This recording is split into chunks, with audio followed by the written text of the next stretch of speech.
بالله من الشيطان الرجيم بسم الله الرحمن الرحيم الحمد لله رب العالمين الرحمن الرحيم. Be surprised how much good comes from just good.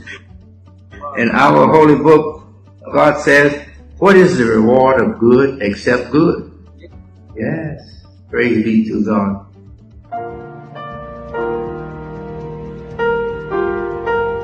Ecco, bisogna spalancare il cuore, rompere tutti gli argini e mettersi in cuore la fratellanza universale. Io vivo per la fratellanza universale.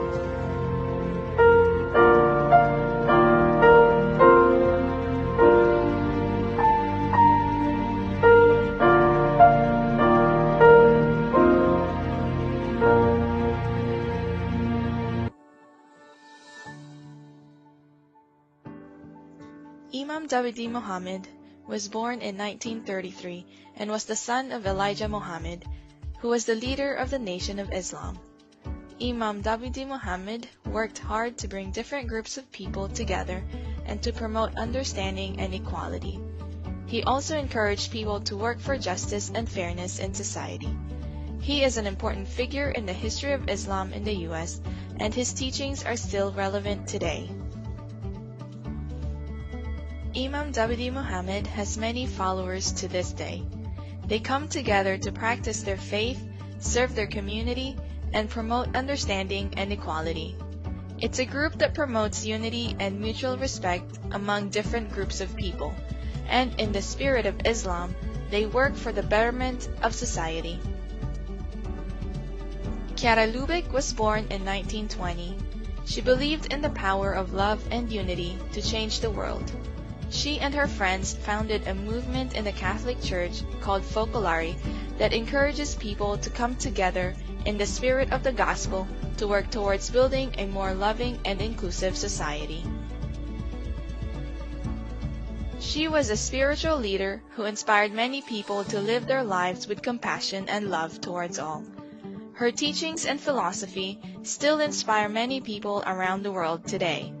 The Focolare movement is active in over 190 countries, and it promotes unity among people of all cultures, beliefs, and religions.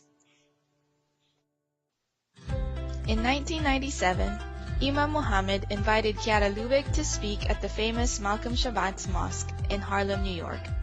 It was a very important meeting between the two leaders where they discussed their shared belief in the importance of working together to promote peace and understanding between people of different cultures and religions.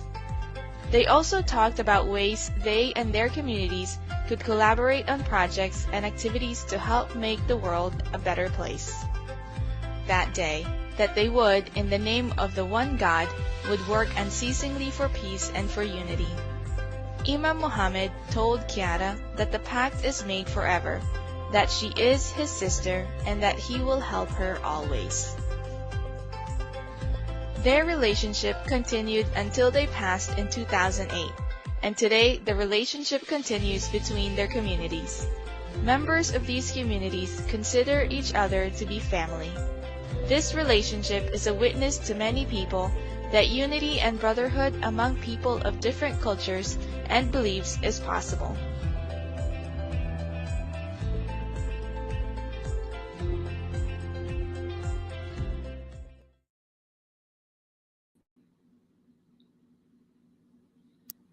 Welcome back. Welcome to you all. Welcome you all to another edition of Faith Communities Together Around the Word of Life. We're here with the New Freedom and the Focolare community, and we're here to address the Word of Life from the Bible as well as from the Quran.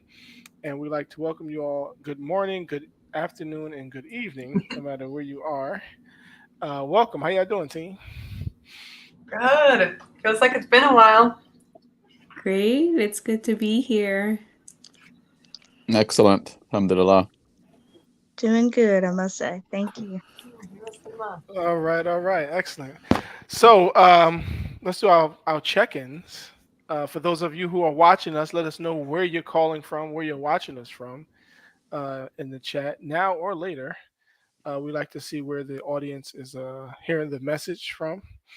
While they do that, how are you all doing? The round robin.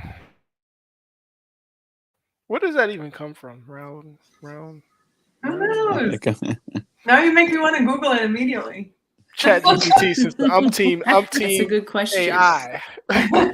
Dean's about to put it in Ask Chat GPT. I'm team Where AI. does the term round robin come from? He's going to read it to us straight from Chat GPT in a second. While he does that, and Google's that, I mean, Chat GPT's that, have been really well. All is well. We had a great Eid, the great Ramadan first, and a great Eid in spirit with our Muslim brothers and sisters in the physical, fasting at the same period of time. Also enjoying the iftar, the breakfast, and also just being in one's company with good food. That's always a good feeling. Being around good prayer, good food, and good people. So that's my three main things: good prayer, good people, and good food. So those are the three. And there's much blessings that come when you do all three of those things in community together. So happy that I was able to do that with the team and with some other believers in the tri-state around the area. And we had a nice Eid, and we're looking forward to continuing the spirit of Ramadan, since we're going to be talking about that kind of in our discussion today, the spirit of Ramadan moving forward with the remaining months that we have in the year. So that was been good so far. Who wants to go now? Who wants to do the round robin? I can jump in. I did find it. Yeah, I've definitely found it. Let's listen to our AI chat bot. I'm pro AI, by the way. Yeah. Round robin originally referred to a tournament format in which each participant plays against every other participant in a secular sequence rather than in a single elimination format. The term comes from the practice of singing one's name in a circle on a petition or other document to indicate agreement or support. The first recorded use of the term round robin in this context was in the 17th century. The term has been adopted in other fields to refer to a similar sequential rotation or distribution, such as in scheduling or task assignment. So we might have to do a remix on the round robin, but we'll work with that for now.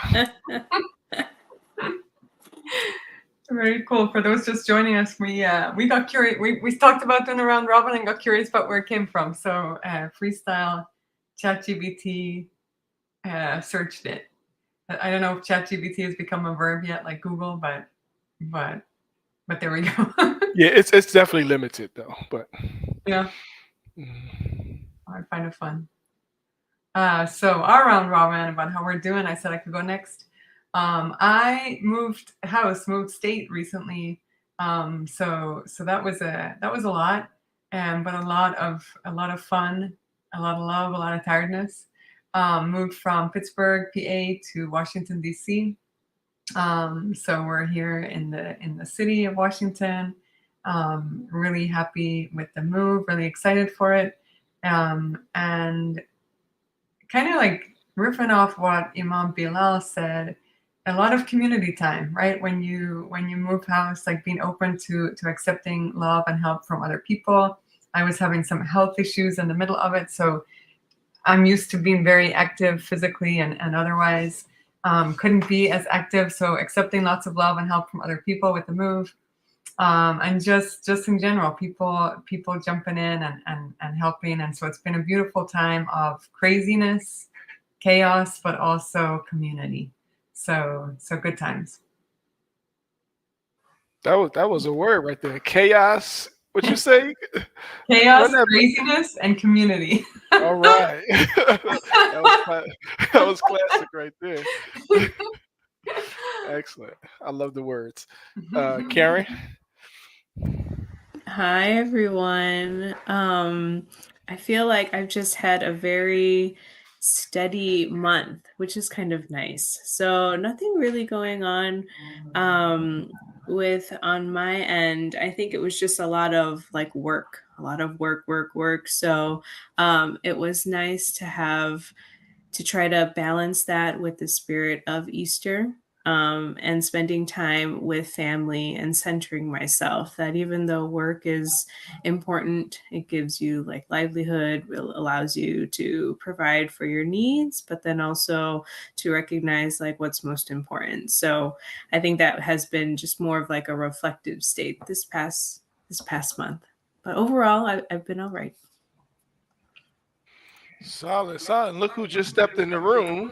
Angelica from Courageous Conversations. Hello, Welcome. hello, hello. Yeah.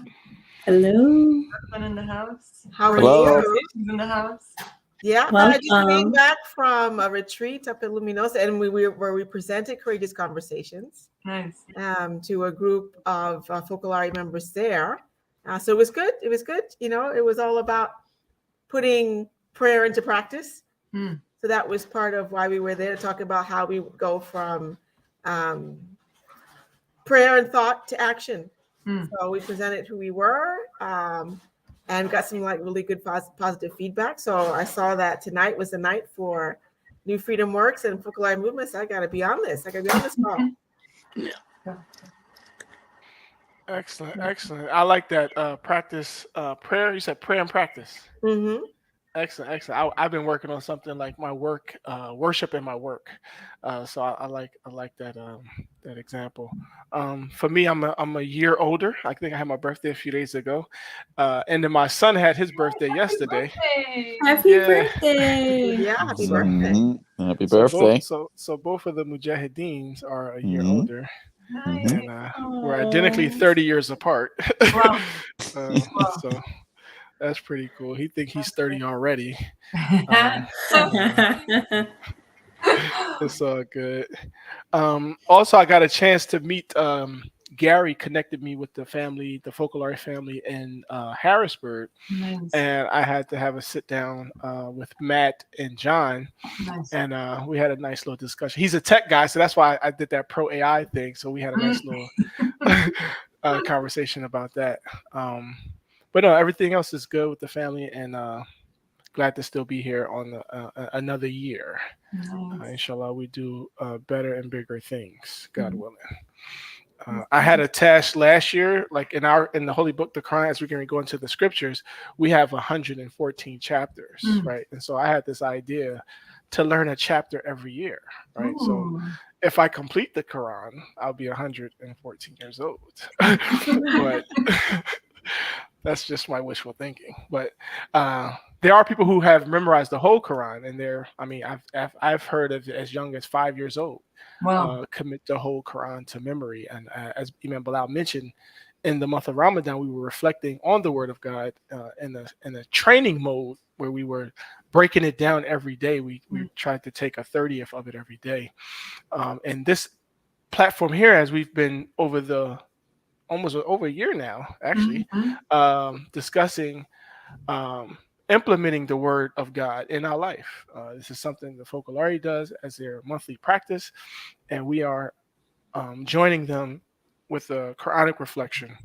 And so we have the two today. The Quran, I think, is Surah 42, which is Ashura, meaning consultation, mutual consultation, verse 36. And then help me on the correct pronunciation of the Bible. Chapter. Colossians. Okay. Colossians 3 and 2. So I'll yield to someone who would like to. Oh, I muted myself. I'll yield to those to who would like to read either or before we go into the general discussion.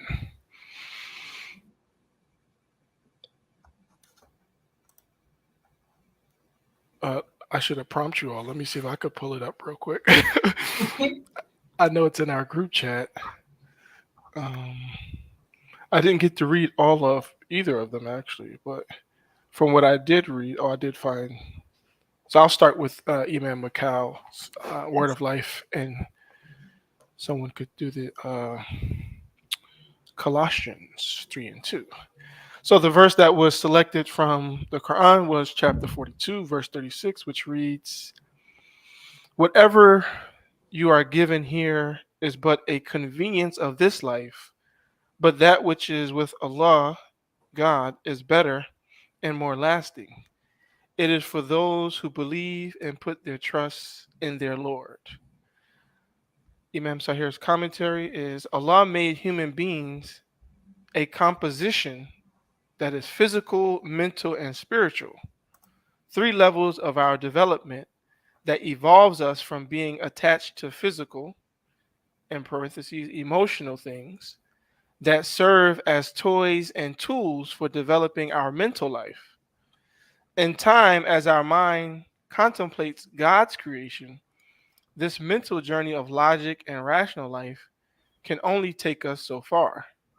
We now have to set your mind on things above in order to achieve that destiny of human excellence that we were created for. I'll read one more one more portion from it, and then we can transition. The mental aspect of human life, too, can interfere with human being. Allah gave us our physical and mental life as expediencies of this life. The Quran in chapter 42, verse 36 explains that whatever you are given here is but a convenience of this life. The real life, people of faith believe, is the future life, the afterlife that we enter into beyond this physical and mental life. The conveniences of this life also must be used as tools or opportunities that we use to secure our home in the afterlife paradise. I'm going to actually put this into the chat for those of you who are watching who may not have access to this, so you can read the whole transcript. But before we go to that, I do want to. This just came to my mind real quick. I think this is why, like, I'll preface like this. In Ramadan, one of my intentions this year, and this was actually I mentioned on our show yesterday. We had a Ramadan reflection show. This was like the first year that I didn't really travel to during Ramadan, where I would have to make up days, and so I was really connected to the month personally, and I actually had an intention. I asked God to, as I'm reading the Quran, fasting, doing all those things that we're doing in that month. What is the mind? Like, what is the mind that God wants us to have? Like, we know that, we're supposed to be righteous, how all the things, the attributes we know, but like, what is the mind, right? So that's why I really like AI, because I think of it as Allah's intelligence, right? Or God's intelligence. And so it's like, what is it that Allah or God created us to be with our intellect? So those are just some things of reflection. We could build it out a little more. Is someone ready for the Colossians reading? I can do it. I can. Oh. I'll do it. Okay, so from Colossians, set your mind on things that are above, not on things that are on earth. The first Christian communities had only just formed, but they were already experiencing internal disagreements due to false interpretations of the gospel message. Paul, who was in prison, learned of these problems in Colossus and wrote to his community. This month's Word of Life can be better understood if we read the whole sentence of which it forms. Set your minds on things that are above, not on things that are on the earth. For you have died, and your life is hidden with Christ in God. To overcome such contrasting opinions, Paul invites us to turn our thoughts and our whole being to Christ who is risen. Indeed, in baptism, we have died to ourselves and risen in Christ. We can live in the already and not yet of this new life. Obviously, the possibility of sharing in this new life in Christ is not obtained once and for all, but must be continually sought during the challenging journey that lasts for the whole of existence. It means directing our lives toward what is above. Christ brought the life of heaven to earth, and his Easter is the beginning of the new creation, of a new humanity. Choosing this seems to be the logical consequence of deciding to live the gospel. It is a choice that totally changes our mentality and overturns the order and the agenda that the world proposes. It frees us from external conditioning and makes us experience a radical change. Paul does not devalue the things of earth, because through the incarnation of the Son of God, heaven touched earth and everything has been renewed. Don't know if you want me to continue or... Oh, you can. Yeah. Okay. So what are the things that are above? Chiara Lubbock writes, those values that Jesus brought to earth and which distinguish his followers. They are love, harmony, peace, forgiveness, fairness, purity, honesty, justice, etc. They are all those virtues and riches that the gospel offers. With them and by them, Christians maintain the reality of sharing in Christ's resurrection.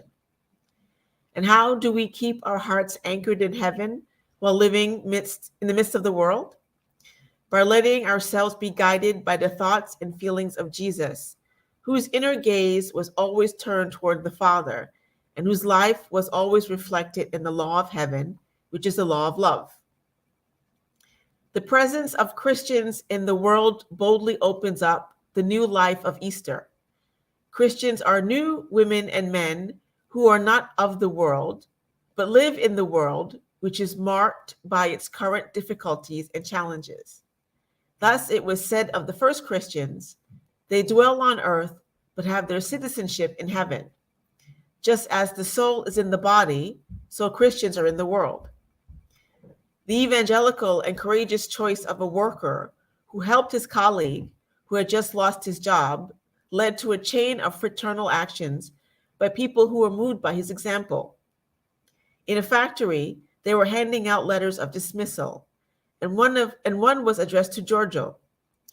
I knew about his difficult economic situation, and so I invited him to return with me to the personnel office. I am better off than him, I said. My wife has a job. You can fire me instead. The boss promised to review the case. When we left, Giorgio hugged me and was deeply moved. People heard about what happened, and the two other workers, in roughly the same financial situation as me, offered to take the place of the two other men who had been laid off. The management was forced to rethink its methods of choosing who is dismissed. The local pastor heard about this, without using names, referred to it in his Sunday sermon. The following day, he told me that two women students had given him all their savings for the workers in need and said, we too want to imitate what the worker has done.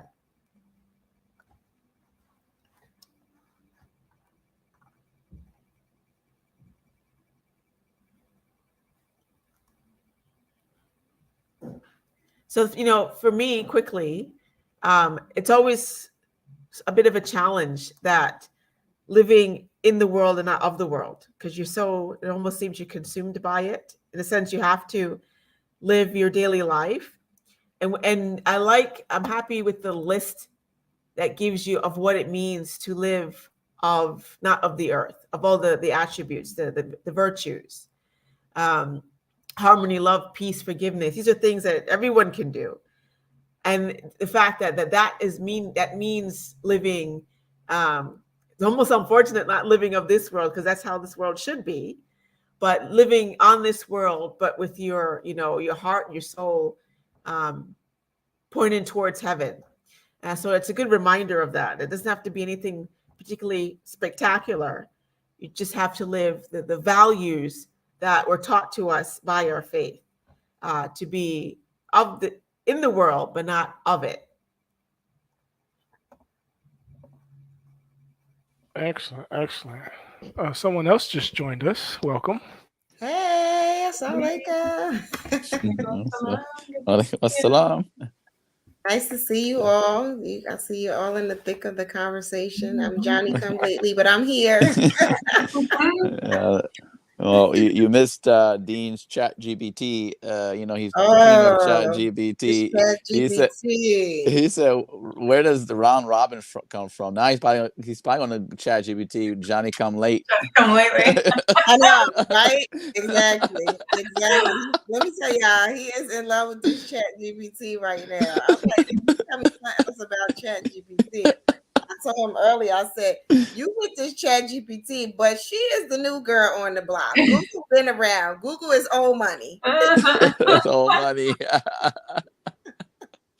I love it. Well, I'm in publishing, so we're not too crazy. We're very cautious about Chat GPT because people are writing papers, scientific papers based on that, and it's not good. So we're approaching it with caution. Right.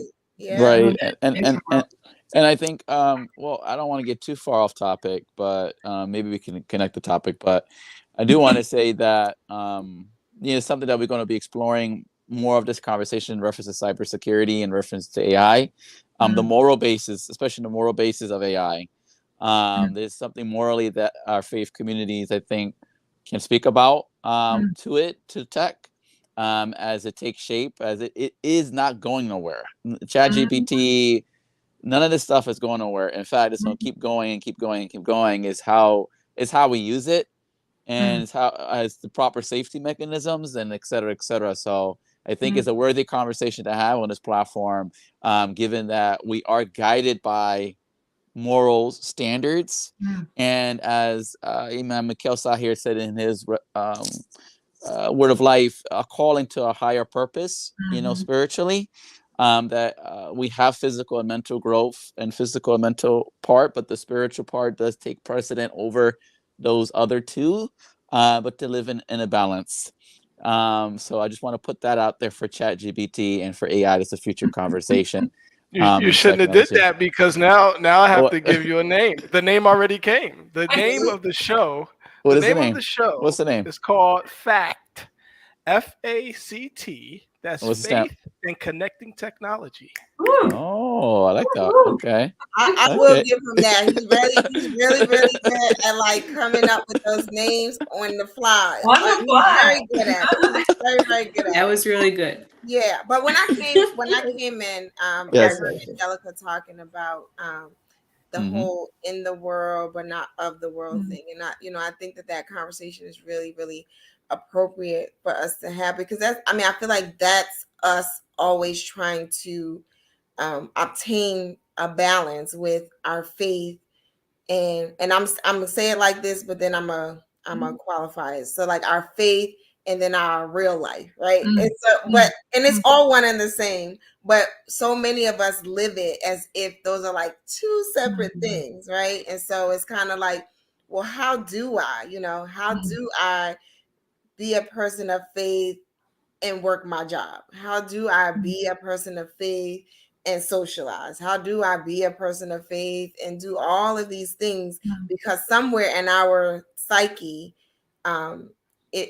those other things outside of the faith are contrary to the faith. And it's almost like, well, okay, then you start to make the things in your environment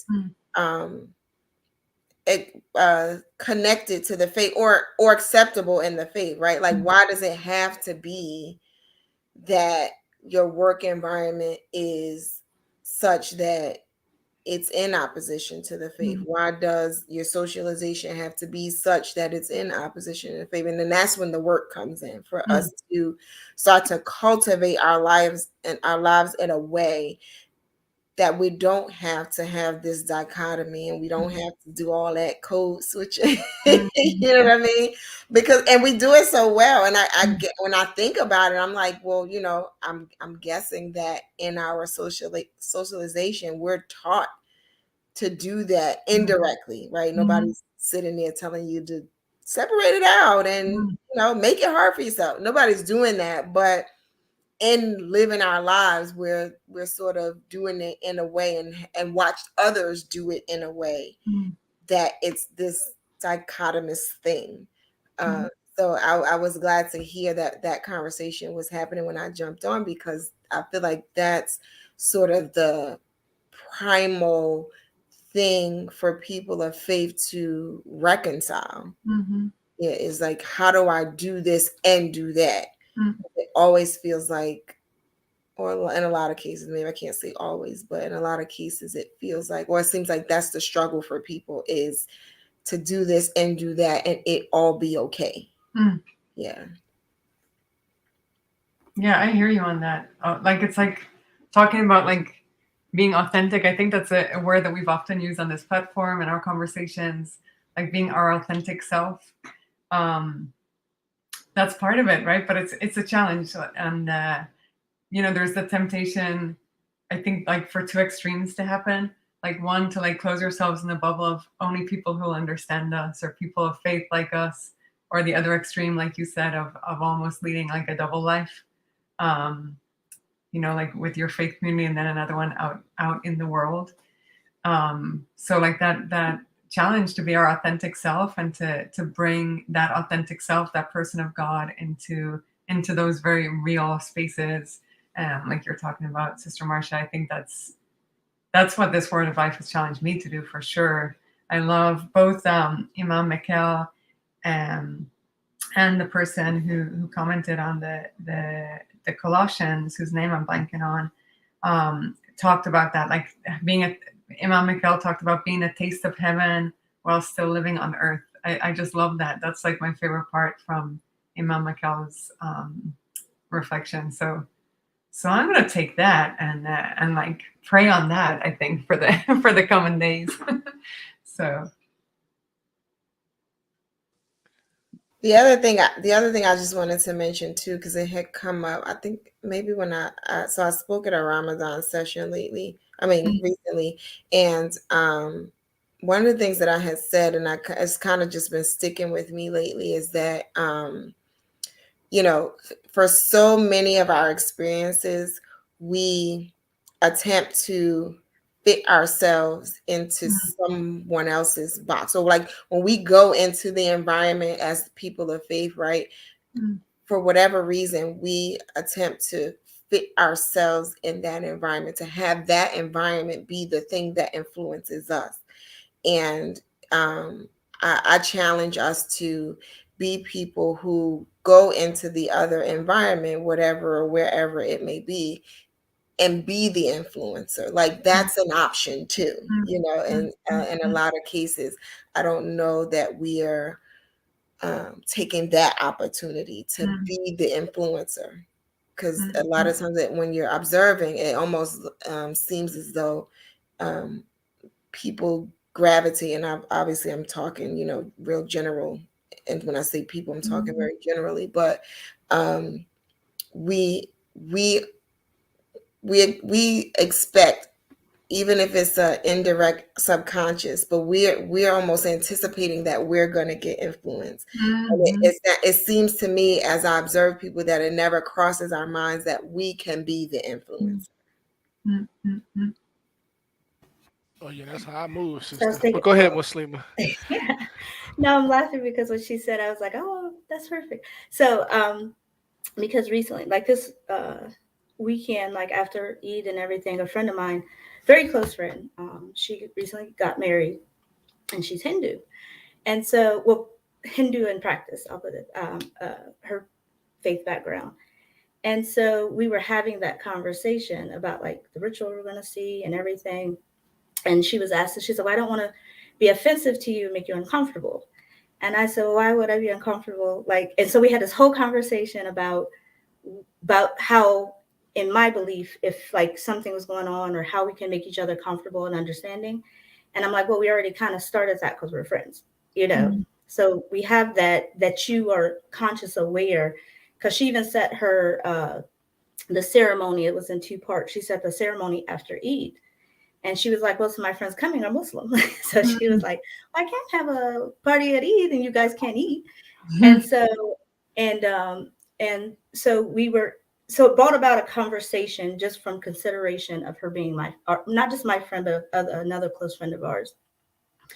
And then it came, the discussion of how our individual face like marriage and ceremonies and everything else like that. So that conversation came from just a moment in her life and being a part of her life. And so even with the reflection for this month, that's what I was kind of came in my mind. It's always the idea, like when I read a lot of times, be it in the Quran or some other imam or something, but it's the idea of balance in life. And that there isn't really a separation. I try to make it as little separation as possible. Because a friend of mine, like I'll tell people, like when we're having discussions and they're having really a strong or difficult emotional circumstance, I say, well, maybe you should seek counseling. And they'll look at me and be like, what? Like, why would I want to go counseling? I'm like, no, that would help you. Like, I can't help you, like, but it'd be good to talk to someone who's trained in that. So, and then and I was talking to another friend, she's like, oh, I know a bunch of Muslim counselors. And I'm like, and so the fact is that we're not separated from the world we live in. If you want a counselor for your faith, there is one now. It's not as like you were talking about the technology has made that available. And that the fact is that we do grow, our faith is still there and things change as life progresses, as we progress as human beings, if we develop things. It doesn't mean that our religion is stagnant. No, it's still with us. And, that these are just new added pieces to our life. Like, we don't think that, like, God and all stuff need counselors, but we do. And we want someone to at least understand our faith or our background. You want a counselor, like, in that area, like their specialties. But I know that plays a part now, and people do have a religious background. So that plays a part a lot. And quite a few people I've met, and it's like, well, no, just making sure people know that's available. Another friend of mine, we were talking over at Iftar, actually, which is just like a group breaking the fast, having a party and stuff like that. And we were talking about, and she was talking about the cultural difference, like, for people now that Islam is really, I would just say that the technology has made it more prevalent, that people know it's fasting time for us and everything else like that. And she was talking about some of the kids who may be like slightly autistic and things like that. And they'll say, oh, just talk to them because they're Muslim. And then she said, no, they have an actual like need of like psychological, evaluation and help. And they're like shocked. And so like, that's the spiritual part that we kind of get lost in when people don't realize that in my mind, when you're religious, you connect those two. So my life here, I might need counseling. That doesn't mean that I don't think about my spiritual life, like that. I need someone who understands that's a part of me, and that'll help guide me into what's, kind of worldly affecting me. And so when I was reading that, it's just like a lot of thoughts in my head, but I thought of that because of like just my friend, like I said, the wedding, and then we had a conversation. And then also to the conversation when I had with the other friend about mental health. It's like a big word for us now, but people think, oh, if you're religious, no, you don't need, pray about it. Yeah, we can pray about it. And then we'll get to the counseling side. Like, like go have a a dua session with your counselor, and then, get into the prayer side of it. Like, okay, I'm having a difficult time. This day is not good for me.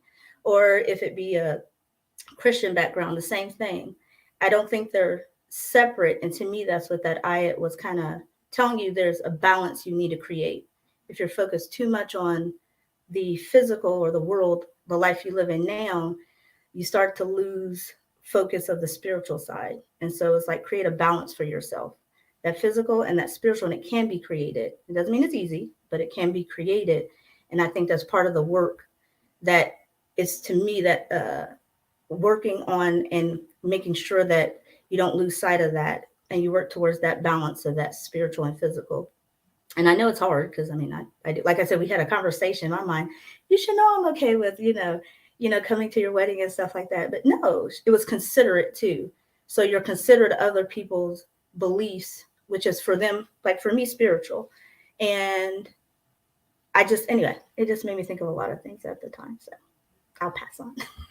No, I think that's great with like all that you just shared, because we like, I mean, like I was saying earlier, like we do that separation piece, and it's all one.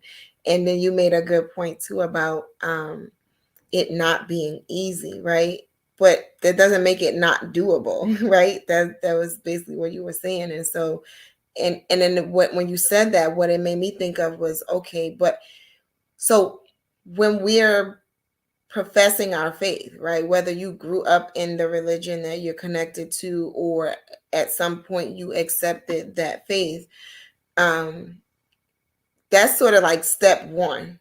But then step 2, 3, 4, however many steps you need to take, are like these layers of becoming more, doing more, implementing more of that thing that you profess as your way of life into whatever else you were already doing. You know what I mean? So it's and if I'm observing myself and people around me, because I'm not exempt from any of this at all, but if I'm observing myself and people around me,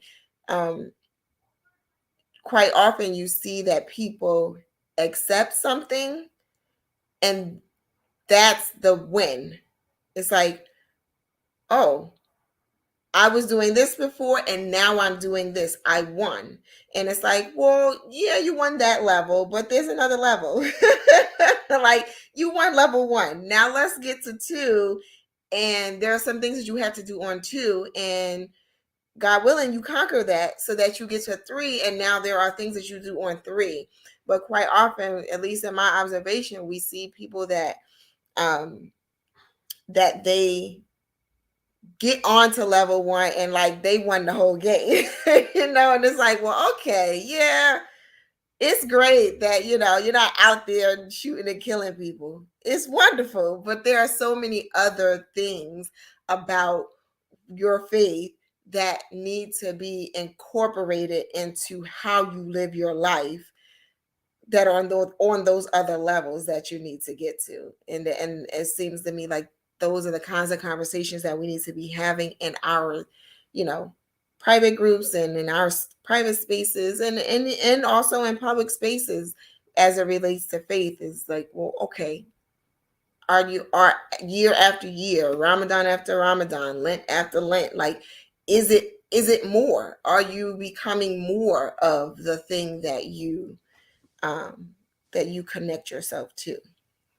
Yes, I think that's important points. The points coming out here in reference to a couple of things, that we don't want to be robots, pun intended. We don't want to be robots in our faith. That we want to actually live out our faith in practice and in application, and learn more about it every day.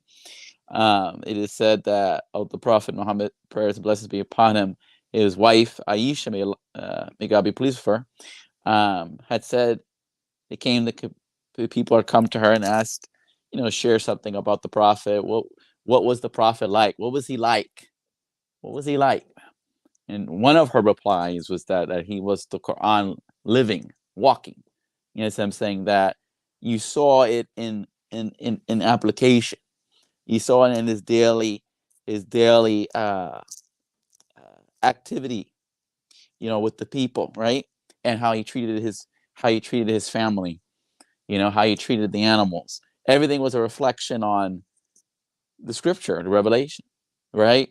But as Sister Marsha mentioned, sometimes we get comfortable and complacent with level 1, and we don't evolve to 102, and then 201, and then the 300 courses, the 400 courses. Every level, every time we step is a graduation. We get more and more knowledge, but we also get more and more tested with application of what we say we profess. So like for Ramadan, for instance, it's a challenge to make time. We're supposed to make time out of this whole year, our Gregorian calendar, but us on the lunar calendar, we're supposed to make the most time for the Quran, these 29 and 30 days of the fast period. That's what we're supposed to do, because that's when the revelation had come down to the Prophet. That's why Ramadan is significant that way, right? So we have to make time. And sometimes that means what? That means you have to sacrifice. Some things that we do on a regular basis, like, outside of, our enjoyment, we may do things in the evening and stuff like that. You have to sacrifice, because in the evening time, we're up praying. We're up reading, we're up studying, we're up reflecting, because in the night is the best time to do those things, just before the sun comes up and the light is on socially, and everyone is moving about and there's noise being had. Noise is down at night. It's when Revelation came down, it was in the night, right? So now, for me personally, I took this Ramadan to say to my coworkers that I will not be taking any nighttime calls, no conference calls, nothing. Like, it's Ramadan. If we can't speak during the day, it would have to wait till another time, and they understood that. They respected that. They checked in with me throughout Ramadan. Before iftar, they would call and check in and say how your fast is going and stuff like that, and different things like that.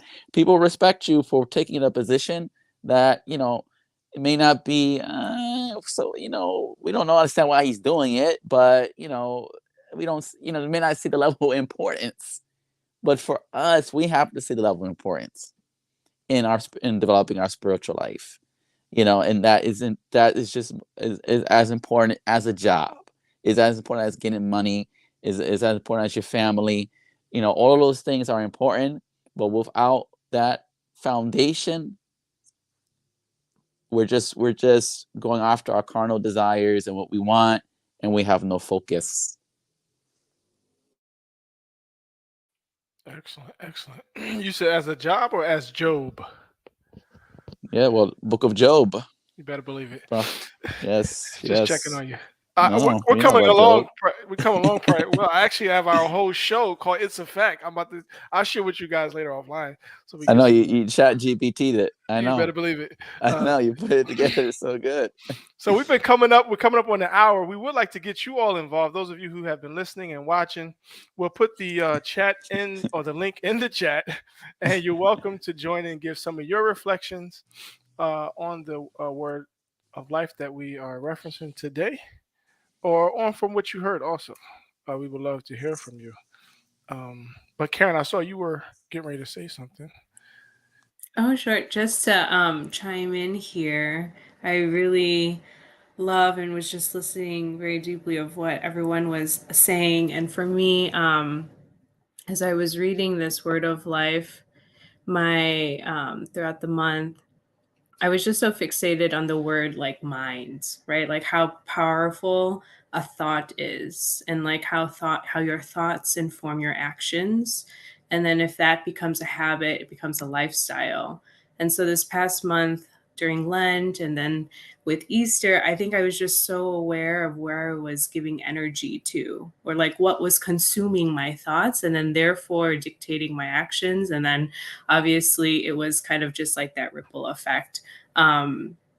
And it helped me to recognize those moments where I was off balance, right? Tim Muslima was talking about where I didn't find that balance. I felt like I wasn't so focused, or what Sister Marcia was saying, how I felt like I was juggling these two things that were me, right? Work and my personal life, or my exterior life, or interior self, my soul, but it wasn't reflective externally. And so all of that, it brought me back to kind of like the word of life, of even just how it comes from like our interior self, of our thoughts, and how powerful, a thought can dictate all of that ripple effect.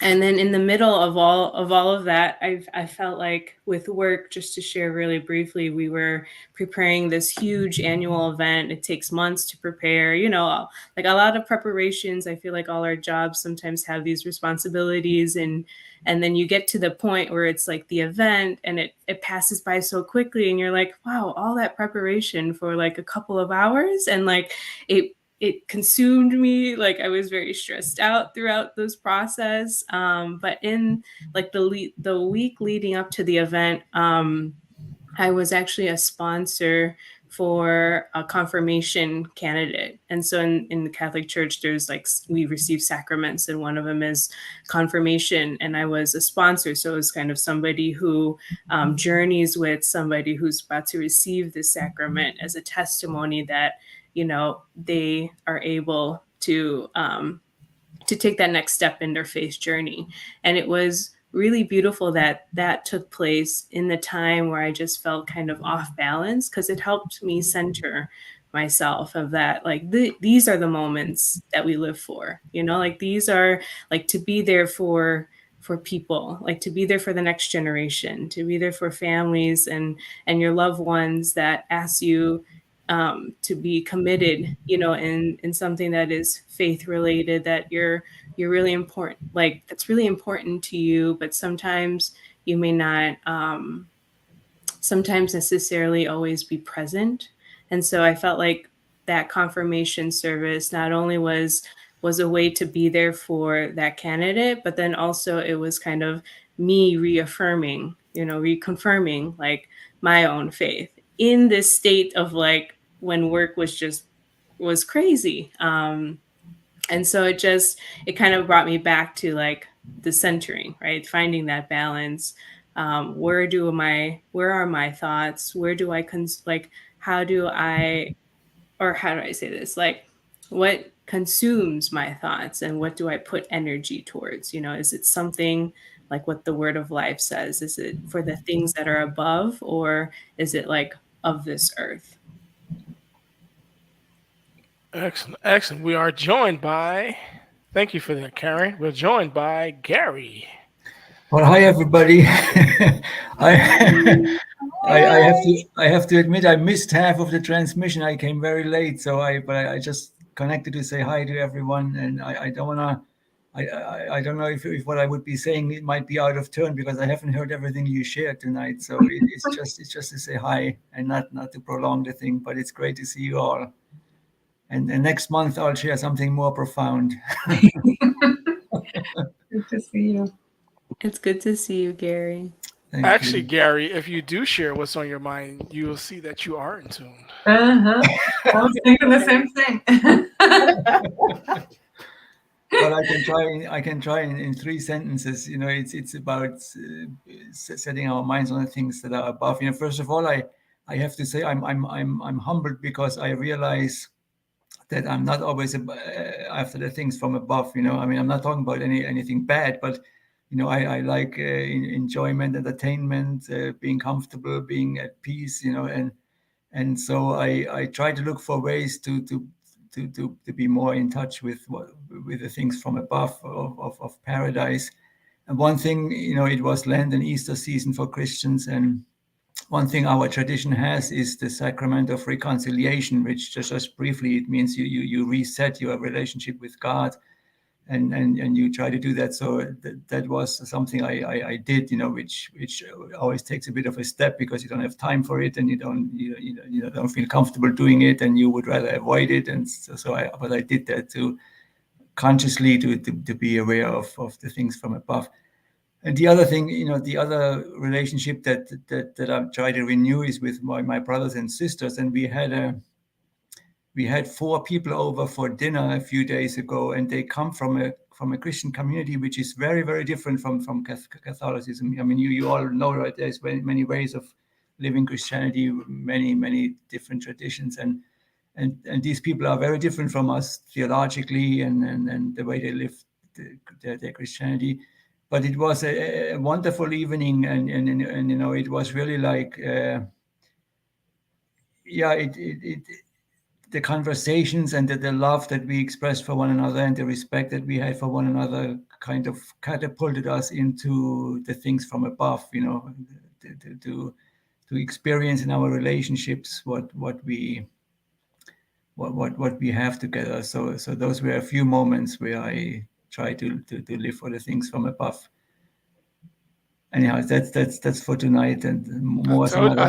I told you had that was right on time. Like it was absolutely You're only too good to me. That was true. you. Yes. It's like, Thanks. yeah, that was all about implementation. It was exactly what we're talking about. Well, that's good.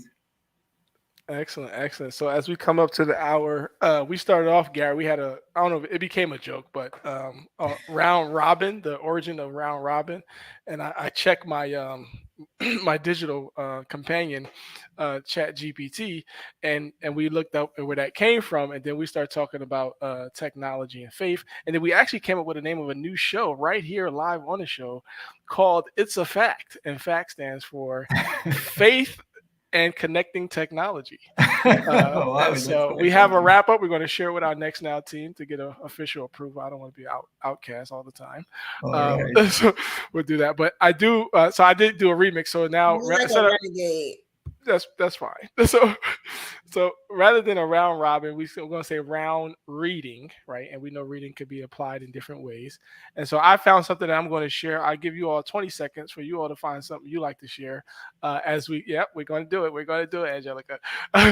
before we close out this episode of Faith Communities Around the Word of Life. And it's actually something that Karen stated that made me look this up. It says, "Watch your thoughts, for they become words. Watch your words, for they become actions. Watch your actions, for they become habits. Watch your habits, for they become your character. Watch your character, for it becomes your destiny. What we think, we become." So that's what I want to leave you all with, as Karen prompted us to think about more the importance of our words, the power of our words, whether we even read in Scripture, our understanding of Scripture, or even in our work or our play, everything that we do. When we start speaking certain things, we have to know that it definitely has an impact. So I tag Angelica. Yeah, I knew you was ready. We'll have a chance to look up anything. That's fine. I'll go. Thank you. Yeah, I'll go. And this is kind of really, really random, but I think it's a tool that we can put in our toolkit that applies in so many areas. So I have been looking up some stuff in reference to helping my daughter focus, right? Because that's something that she is challenged with. And and I was just looking up techniques, right? And one of the things that is actually the 5th technique on this list that I'm looking at, but I just think it's something to think about in general. It says, some people need total quiet to focus. Others do better with noise. That's why it's important to ask kids what works best for them. Maybe your child wants to listen to music while doing homework. Give it a try and see how it goes. And so for me, the reason that I read that is because, so many times we're so rigid in how we think people are supposed to get from A to Z, right? We're so rigid in how that's supposed to look. And for me personally, right, I'm learning that I have to be more open to the path to getting to whatever that destination is, because I may see it, it's got to be step 1, 2, 3, 4, 5, you know what I mean? And it has to be this way. You got to do it in the sunlight, and you got, all that kind of stuff. And so I guess my challenge in terms of applying my faith, but also being open to the path that people are on in relation to faith or other things. In this case, just happens to be focusing on schoolwork for my daughter, is, honoring what people know about them and what works for them in terms of that, creating the environment to get to the goal. Probably complete off topic, but I feel like it's something that could just be used, and I know it'll help me. So even if y'all just listening to help me, I need all that support as a mom trying to get my daughter to focus on the things that she needs to focus on to get to her goal. Amy, you want to tag someone? Oh, I'm tagging Kate because she just looks like she might be ready. Okay, so I took Dean up on the 20-second challenge and found a Helen Keller quote, which is a classic. We might have heard it before, or we might have heard it and not known who said it. Alone we can do so little. Together we can do so much. There's lots of people who've said it in different words, but that's the Helen Keller version of it. I think the reason I looked up that quote was because when Sister Marcia was talking about being influencers, like having the courage to be influencers out there in the world. I love that. I thought that was really great. And I just feel like my experience, even over the past couple of months, has been that sometimes that's really hard to do, but often it's a little bit easier when we're together, when we know, like, even like spiritually, I know that I have all of you guys behind me going out there, even if you're not physically with me spiritually, or you're with me trying to be influencers, trying to bring God into the world. Or, even when there's a group of us together, 2 or 3 of us together, going out, I know that it attracts people. It's attractive for people to see the love that's like based in God, that's based in the things of above. People find it attractive and authentic, and they want to figure out how they can live like that too. So all about doing things together in community, whether that's physical or spiritual. So that's my quote and my little reading. So I'm going to tag Muslima. Oh no, she knew it. She knew it. She knew as I was saying. I wanted to turn my camera off and be like, I'm busy. I have to step away. So, which is funny, but lately, which it is, I was talking to someone and they had mentioned my Facebook page. So if anyone has a Facebook friend, I usually post a lot of pictures like nature, places like you could travel to see, and little motivational quotes and everything else like that. So the one that I liked, that's what I'll share. Like I said, the most recent one. So I didn't post it, but someone I saw this one, and it was they said it's from Muhammad Ali, and they said when a man says I cannot, he has made a suggestion to himself. He has weakened his power of accomplishing that which otherwise would have been accomplished. And so we're talking about basically everything like the conversation lately or the quotes we've been using. To me, that's what it is. It's like don't have negative thoughts even about yourself. I actually told someone that. It was kind of to de-escalate a tense situation. And they had said something. They said, oh, you think I'm stupid? And I said, no. I said, listen, I don't like people talking bad about themselves.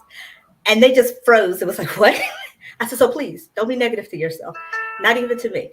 And it did de-escalate the situation. I didn't laugh because how well it worked, but it was very funny to me that he just stopped arguing. But just the idea, which is true, and not for just to create a more peaceful resolution, but we do tell ourselves things about ourselves that we do internalize. And if we keep telling ourselves those things, which are usually negative, I'm always this, I'm always this, I'm always that, I'm always this. I unfortunately have to work on telling myself not to be a late person. But me and time have a very complicated relationship. We are seeking counseling. But at the same time, that's one thing I know that I use that for, which is as if I keep telling myself, like this is just your one bad habit. And then I said, no, because there's so many people in the world that don't have this bad habit. So I'm working on learning that, but just not filling my head, even though it sounds funny at the time or cute. That's a bad habit, or a habit that's not beneficial to me, that's not productive to me. And then just reminding myself that, guess what? I can have the time management. I can be more timely, and to work on that. So just that's my little moment, my little quote to give before we part. And you tag with a G. Who hasn't spoken? Gary. All right, Miss Lima.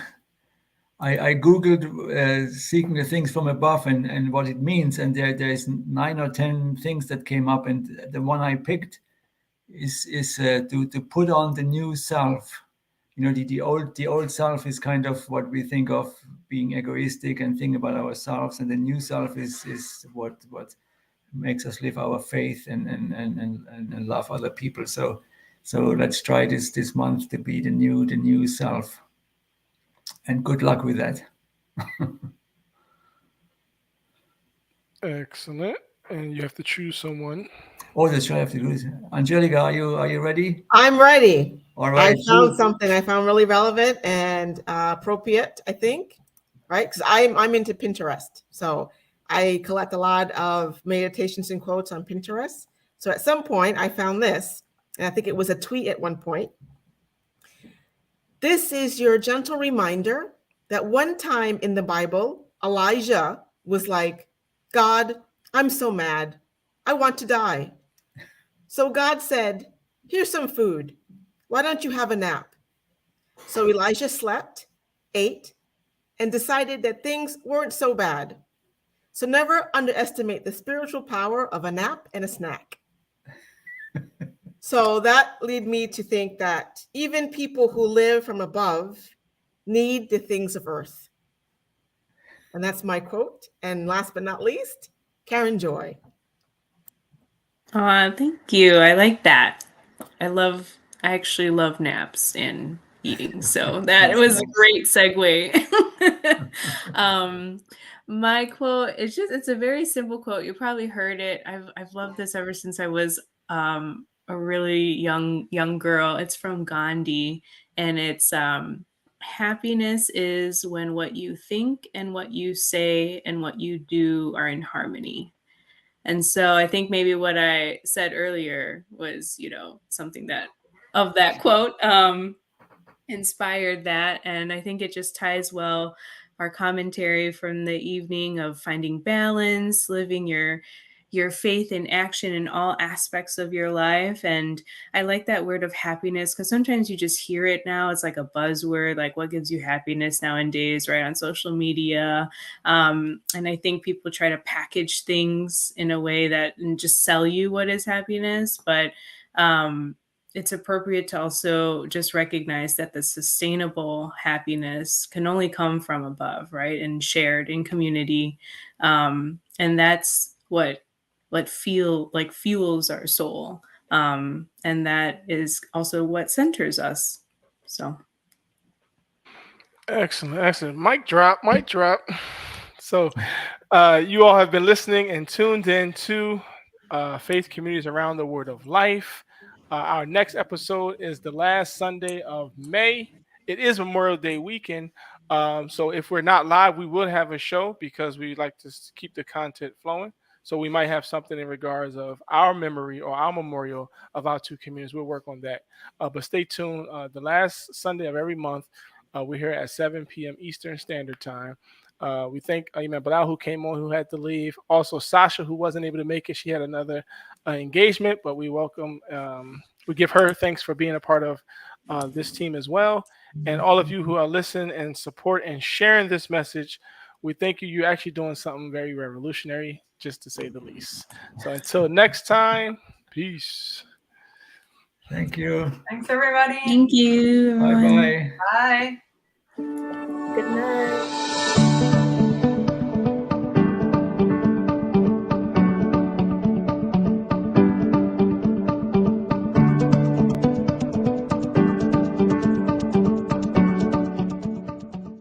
أعوذ بالله من الشيطان الرجيم بسم الله الرحمن الرحيم الحمد لله رب العالمين الرحمن الرحيم. Be surprised how much good comes from just good.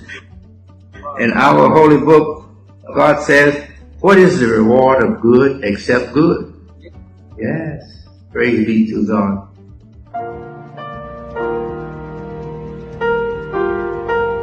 Ecco, bisogna spalancare il cuore, rompere tutti gli argini e mettersi in cuore la fratellanza universale. Io vivo per la fratellanza universale.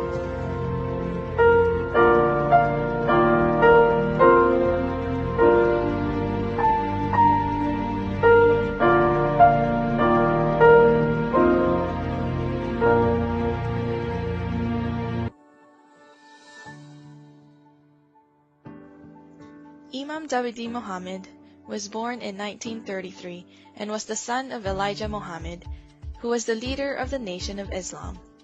Imam Dawidi Muhammad worked hard to bring different groups of people together and to promote understanding and equality.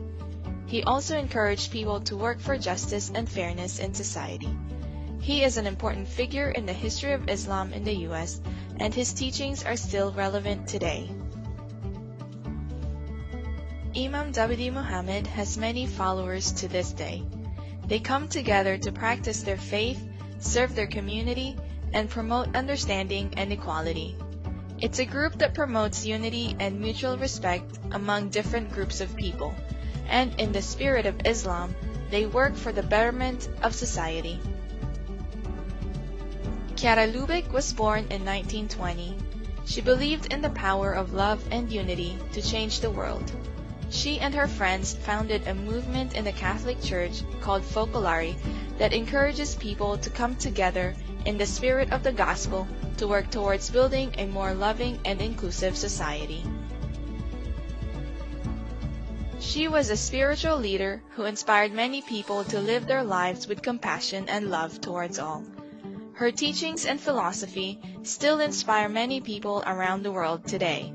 The Focolare movement is active in over 190 countries, and it promotes unity among people of all cultures, beliefs, and religions. In 1997, Imam Muhammad invited Chiara Lubich to speak at the famous Malcolm Shabbat's Mosque in Harlem, New York. It was a very important meeting between the two leaders where they discussed their shared belief in the importance of working together to promote peace and understanding between people of different cultures and religions. They also talked about ways they and their communities could collaborate on projects and activities to help make the world a better place. That day, that they would, in the name of the one God, would work unceasingly for peace and for unity. Imam Muhammad told Chiara that the pact is made forever, that she is his sister, and that he will help her always. Their relationship continued until they passed in 2008, and today the relationship continues between their communities. Members of these communities consider each other to be family. This relationship is a witness to many people that unity and brotherhood among people of different cultures and beliefs is possible.